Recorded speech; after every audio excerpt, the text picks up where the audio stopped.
Let's get this party started. Let's get this party started. Let's get this party started. It's a Bible reading party. Hey, oh, hey, oh, hey, oh. Good morning, everybody. Good morning, everybody. Today is Wednesday, May 6, 2020. Welcome to the Bible reading party. Oh, I don't know what's going on there.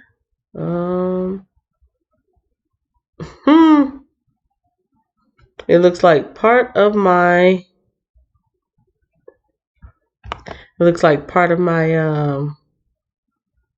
frame disappeared. It's always something, right? And I didn't see this until I came on. So let's see if I can fix it really quick so we can get this party started. We're going to get this party started.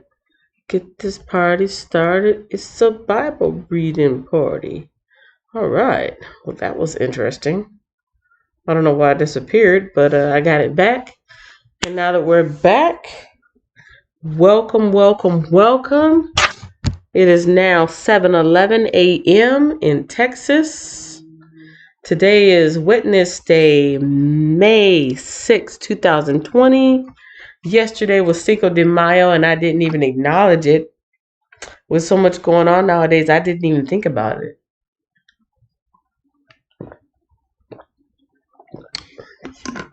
But to all my Mexican brothers and sisters, happy belated Cinco de Mayo.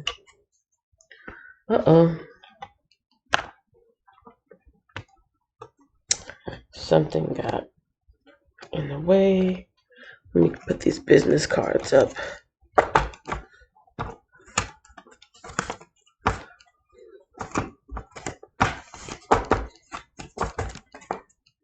Put those right there.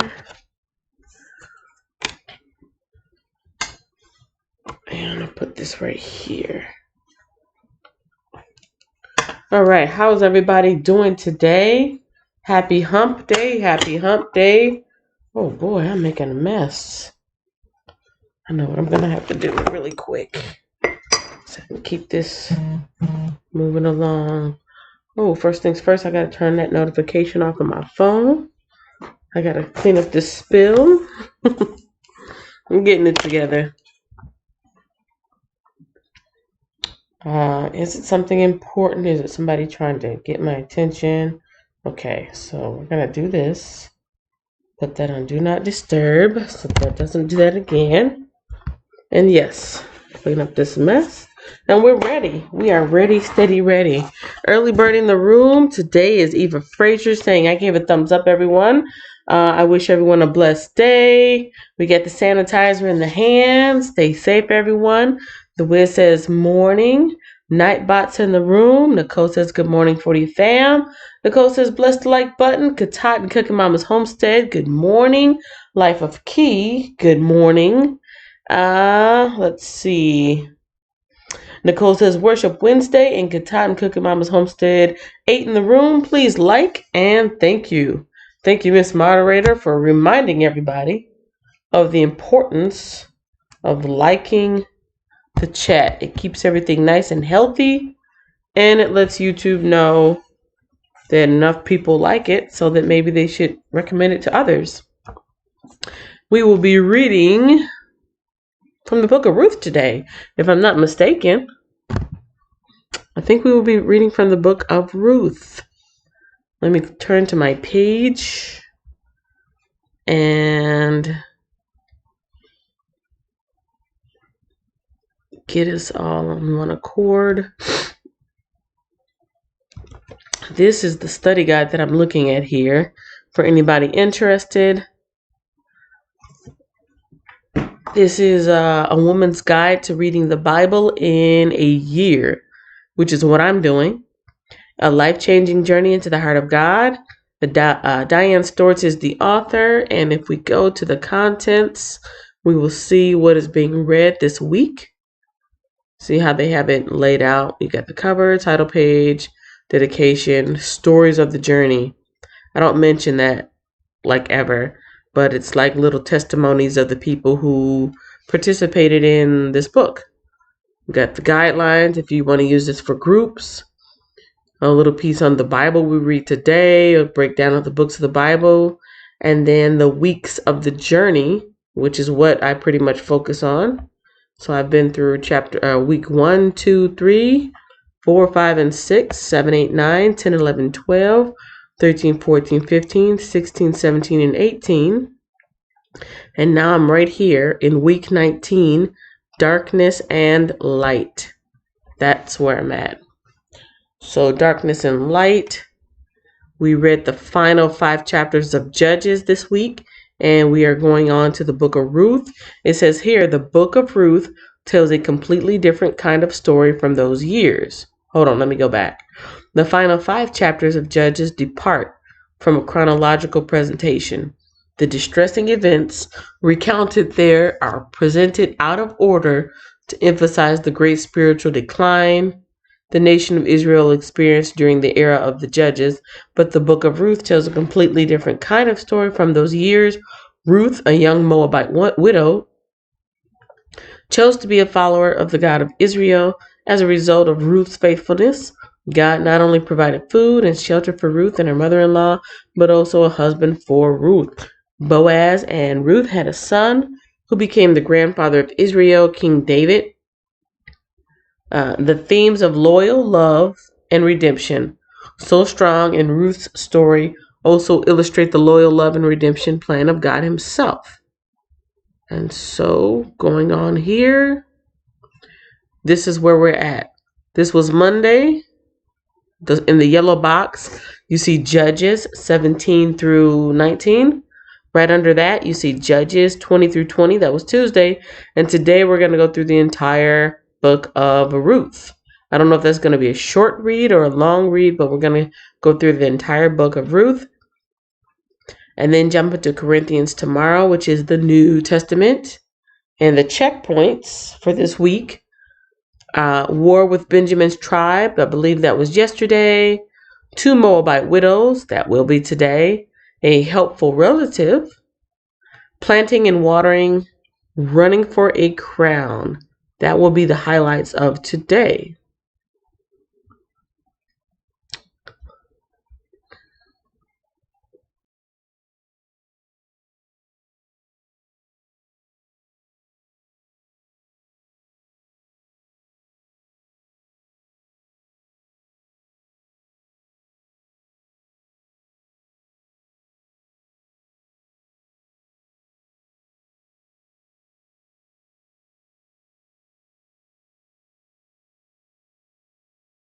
Do about it.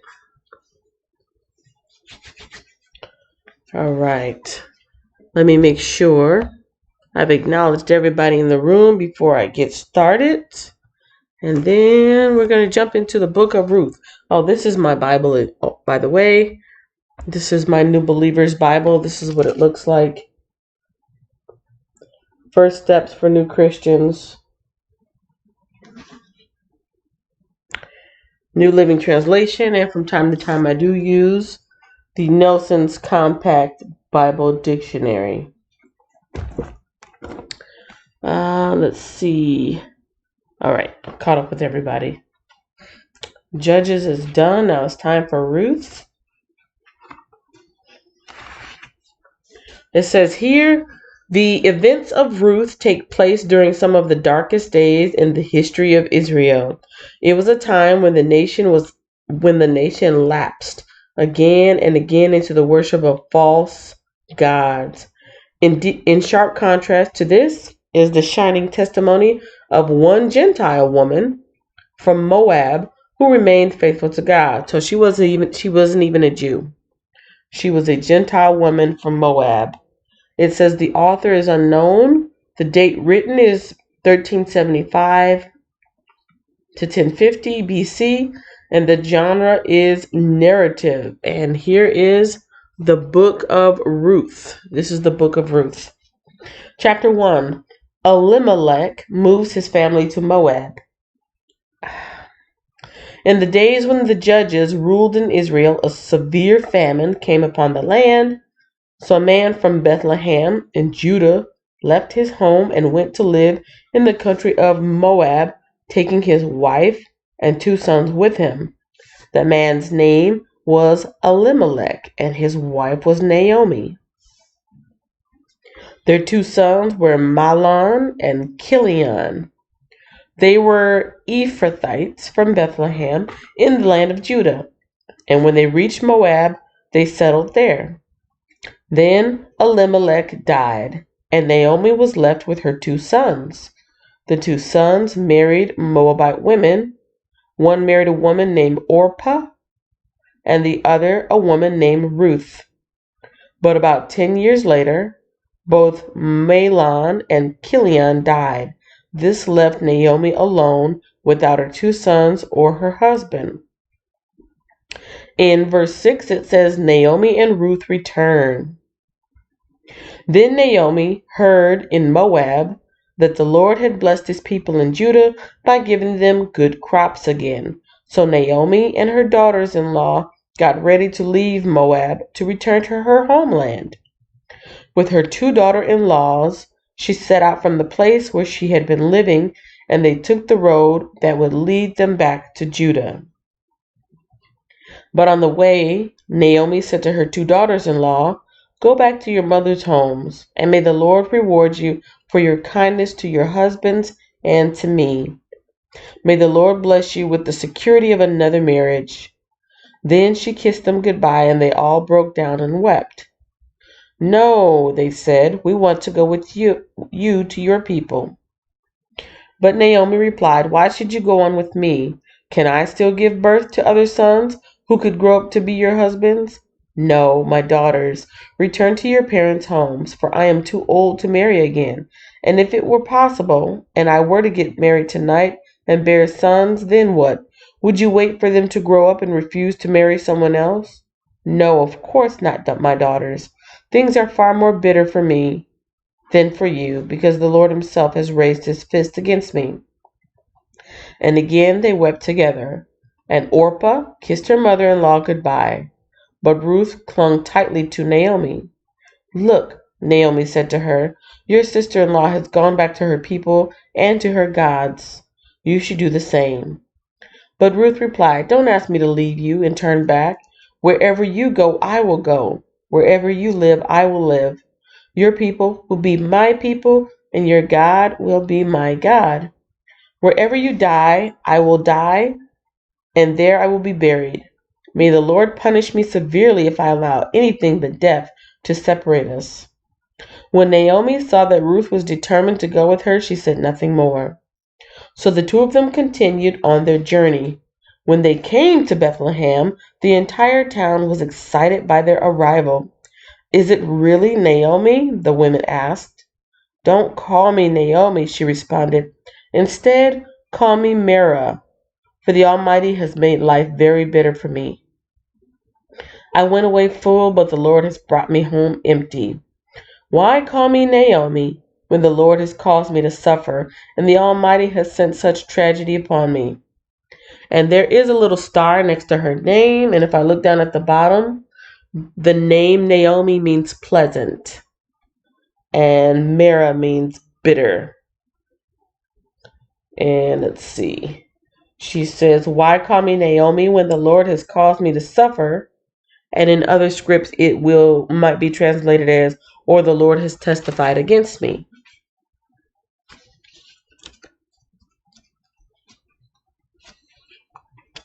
In verse 22, it says, So Naomi returned from Moab, accompanied by her daughter-in-law Ruth, the young Moabite woman. They arrived in Bethlehem in late spring, at the beginning of the barley harvest. In chapter 2, Ruth works in Boaz's field. Now there was a wealthy and influential man in Bethlehem named Boaz, who was a relative of Naomi's husband Elimelech. One day, Ruth the Moabite said to Naomi, Let me go out into the harvest field to pick up the stalks of grain left behind by anyone who is kind enough to let me do it. Naomi replied, "All right, my daughter, go ahead." So Ruth went out to gather grain behind the harvesters. And as it happened, she found herself working in a field that belonged to Boaz, the relative of her father in law, Elimelech. While she was there, Boaz arrived from Bethlehem and greeted the harvesters. "The Lord be with you," he said. "The Lord bless you," the harvesters replied. Then Boaz asked his foreman, "Who is that young woman over there? Who does she belong to?" And the foreman replied, "She is the young woman from Moab who came back with Naomi. She asked me this morning if she could gather grain behind the harvesters. She has been hard at work ever since, except for a few minutes' rest in the shelter." Boaz went over and said to Ruth, "Listen, my daughter, stay right here with us when you gather grain. Don't go into any other fields. Stay right behind the young women working in my field. See which part of the field they are harvesting and then follow them. I have warned the young men not to treat you roughly, and when you are thirsty, help yourself to the water they have drawn from the well." Ruth fell at his feet and thanked him warmly.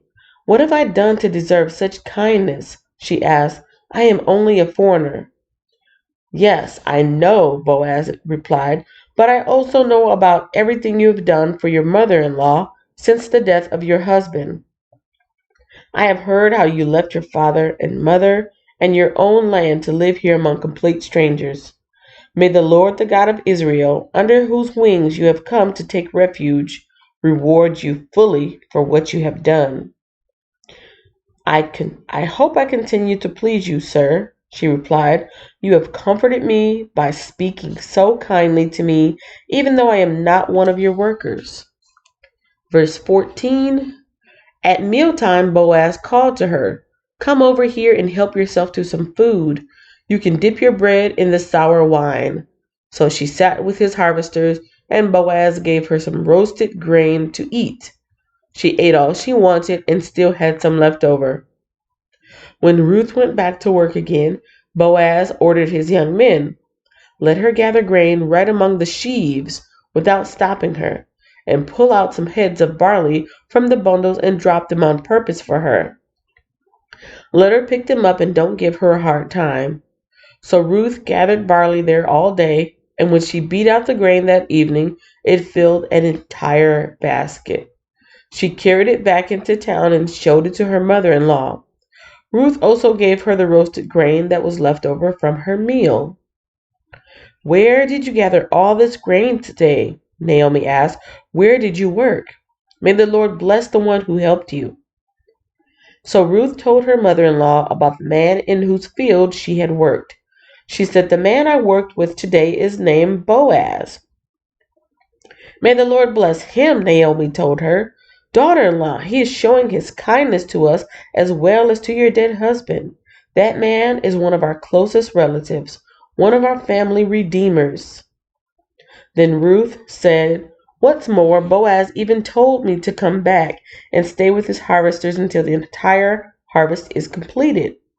"Good," Naomi exclaimed. "Do as he said, my daughter. Stay with his young women right through the whole harvest. You might be harassed in other fields, but you'll be safe with him." So Ruth worked alongside the women in Boaz's field and gathered grain with them until the end of the barley harvest. Then she continued to work with them through the wheat harvest in early summer, and all the while she lived with her mother-in-law. And in chapter 3, talk about Ruth at the threshing floor. And Nicole is correct. We have hit the checkpoint, talking about two widows. One day Naomi said to Ruth,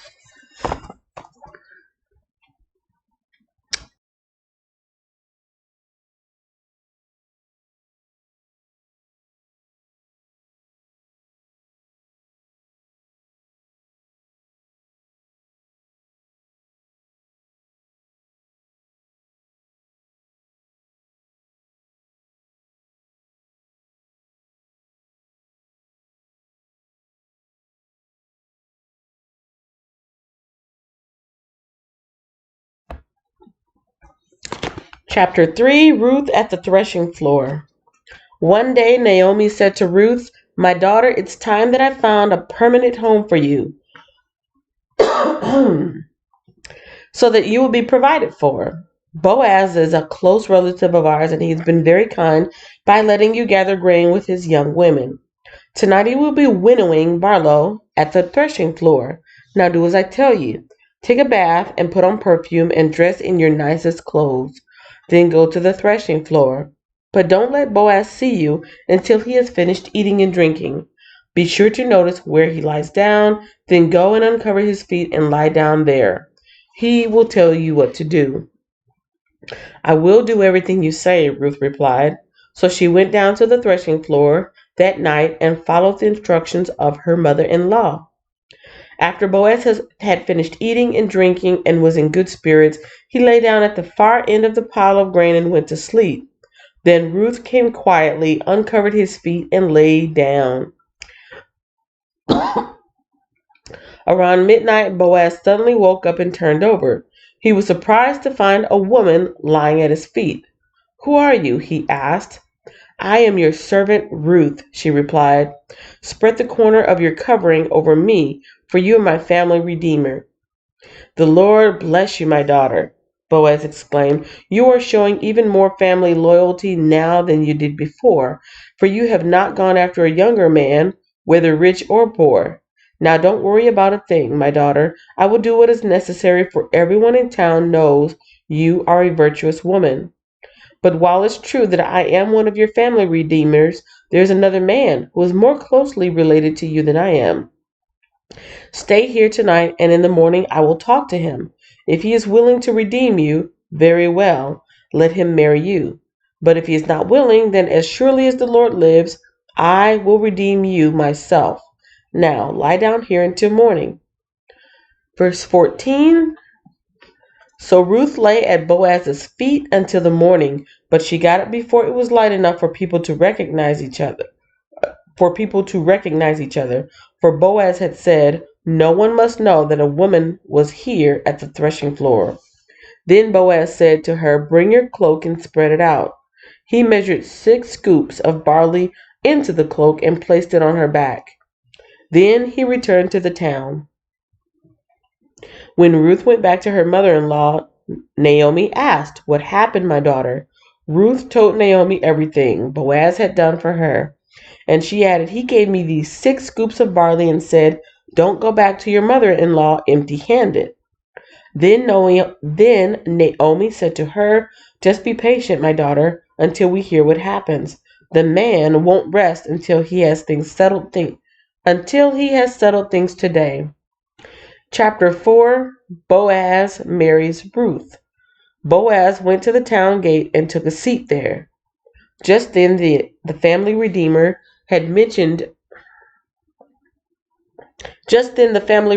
he had mentioned came by. So Boaz called out to him, "Come over here and sit down, friend. I want to talk to you."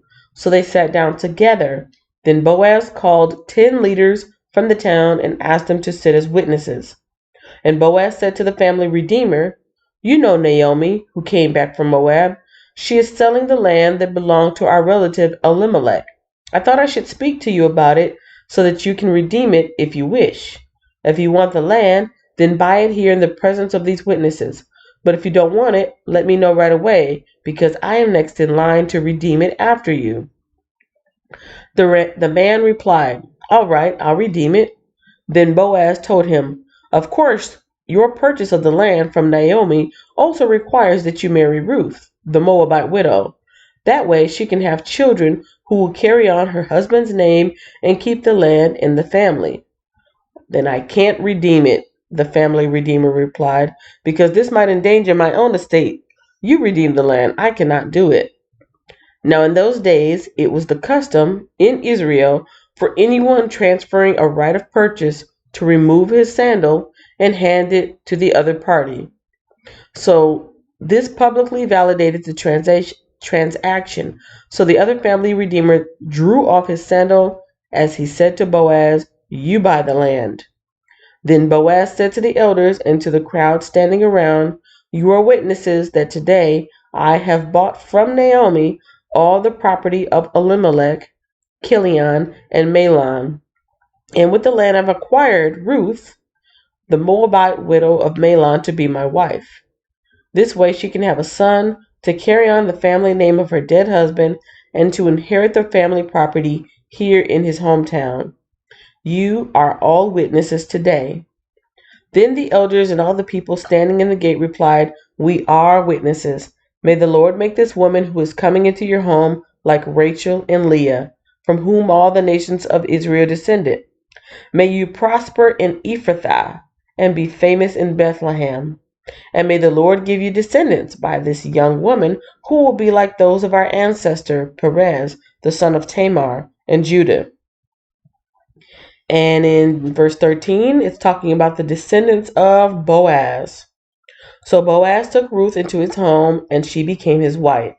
When he slept with her, the Lord enabled her to become pregnant, and she gave birth to a son. Then the women of the town said to Naomi, 'Praise the Lord, who has now provided a redeemer for your family. May this child be famous in Israel. May he restore your youth and care for you in your old age. For he is the son of your daughter-in-law, who loves you and has been better to you than 7 sons.'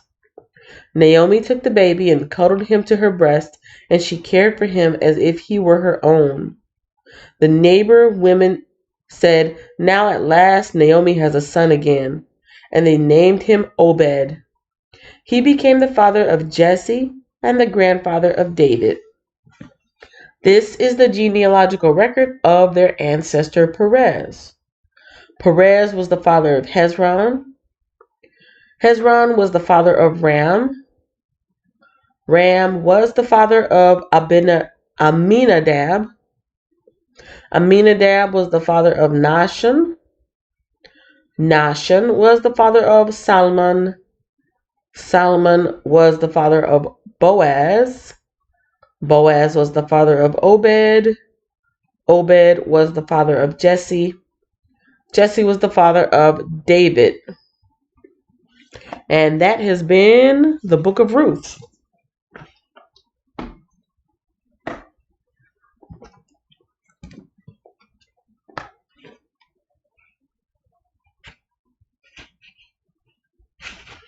Pretty short reading today, huh?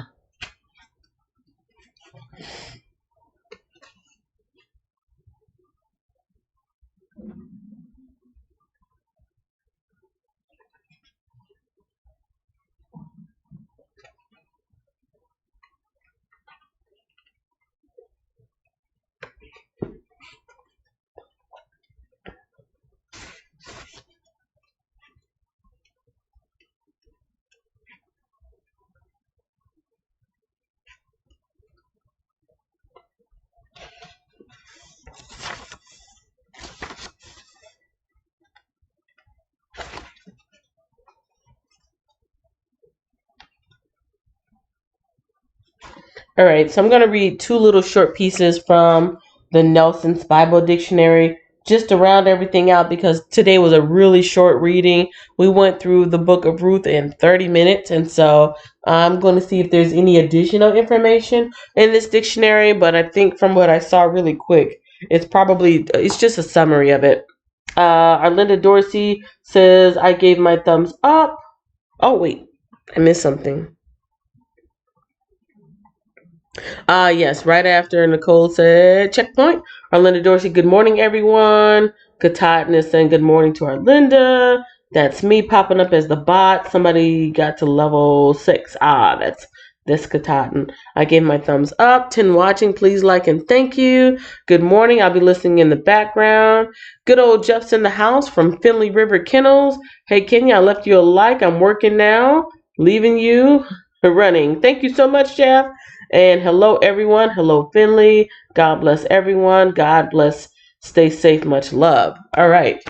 So that has pretty much been the reading of Ruth. I'm going to read really quick about Boaz and Ruth. And that's it for today, ladies and gentlemen.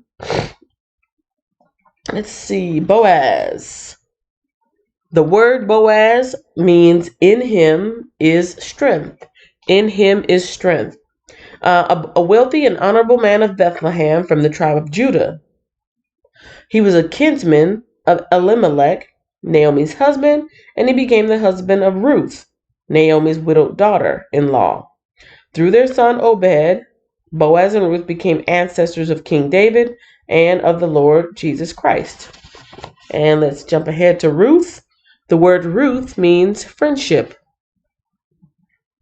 The mother of Obed and great-grandmother of David, a woman of the country of Moab, Ruth married Mahlon, one of the two sons of Elimelech and Naomi. With his wife and sons, Elimelech had migrated to Moab to escape a famine in the land of Israel. When Elimelech and both of his sons died, they left 3 widows, Naomi, Ruth, and Orpah. When Naomi decided to return home to Bethlehem, Ruth chose to accompany her, saying, "Wherever you go, I will go." In Bethlehem, Ruth was permitted to glean in the field of Boaz, a wealthy kinsman of Elimelech. At Naomi's urging, Ruth asked protection of Boaz as next of kin, a reflection of the Hebrew law of levirate marriage.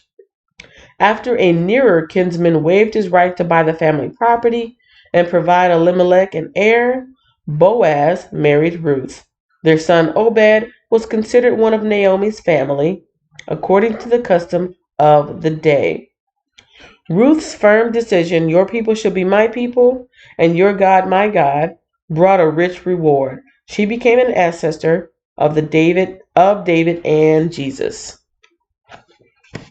So that's a little bit of extra information from the Bible dictionary.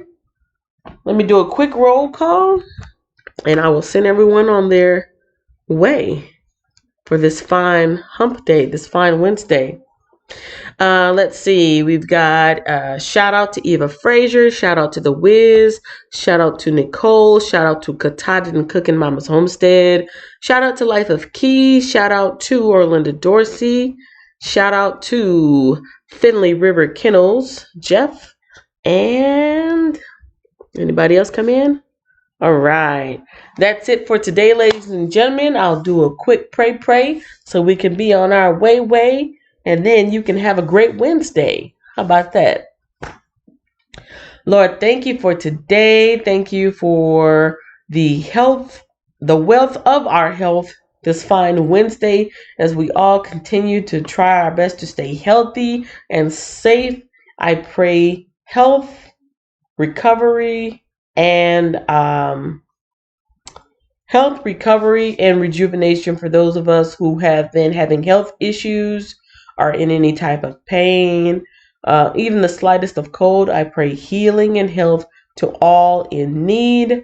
I am so thankful for today. This is the day that the Lord has made. I will rejoice and be glad in it. Lord, thank you for the opportunity for me to read my Bible in the comfort and safety of my own home without any persecution, and the miracle of technology to be able to share that with other people in other places and spaces so that we can all fellowship and hear the word together and maybe use some of what we hear and learn in our daily lives, be educated by it, comforted by it, and grow our faith by it. Lord, I pray that everyone listening either now or on the replay is encouraged to read their own Bible and come to their own understanding and build their own relationship with you. That is my prayer. Amen. Everybody, have a great day.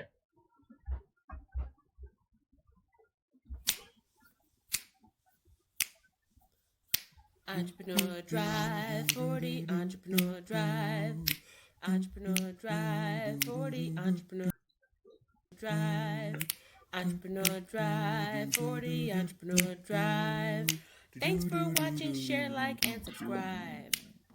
Thanks for watching. See you at the next Bible reading party, 7 a.m. Central Standard Time.